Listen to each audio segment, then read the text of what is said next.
patient presented to us with the injury after fall. On physical examination, she had the short limb with the externally rotated, particularly it looked like a periprosthetic fracture.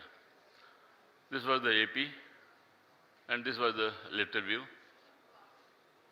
When we classified, it is Vancouver B2 with the good bone mass around the prosthesis.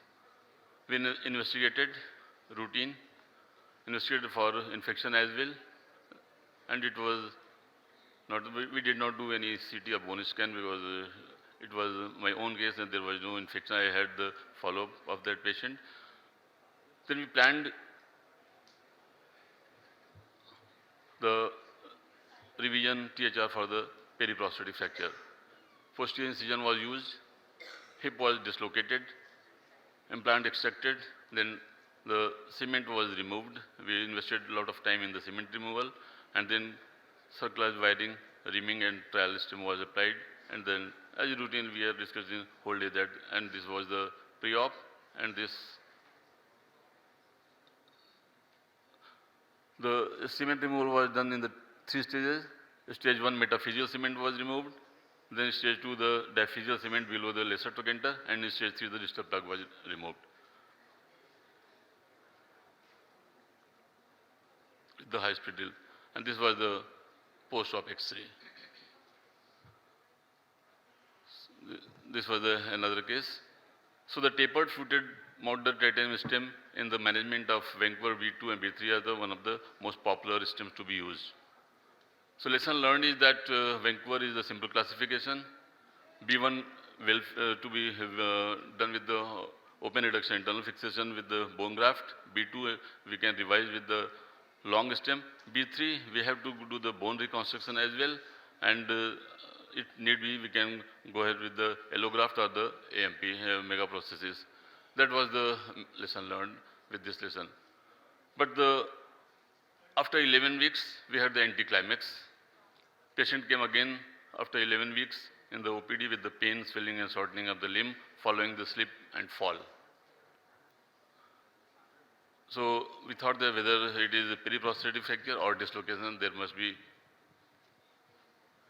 Dr. Tripathi, I think the screen has gone blank for a moment. Are we solving that problem? Yeah. In the meantime, for the sake of continuing, utilizing the time, here we go. We are back. So whether it was periprosthetic fracture or dislocation, when we did the X-ray, this was the X-ray. So I thought that whether it was dislocated, then patient fell down, or it is he fell down then dislocated. That was the question. Whether it was because of subsidence and patient fell down after dislocation, or it was. So we compared with the previous X-ray, there was no subsidence at all. Then we prepared the theatre and went for the revision. But before revision, we tried the close reduction.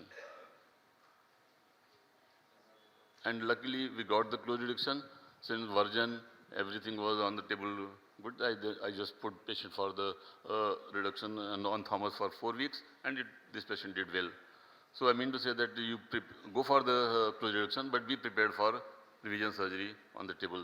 That's what the take home is, that removal of the implant in the patient is tedious and frustrating. It needs patience, and whole time must be invested to remove the cement, because these patients, they have very soft bone around, so we need not to. And if you got dislocation, first try for close reduction, and then if not, we go ahead with the revision.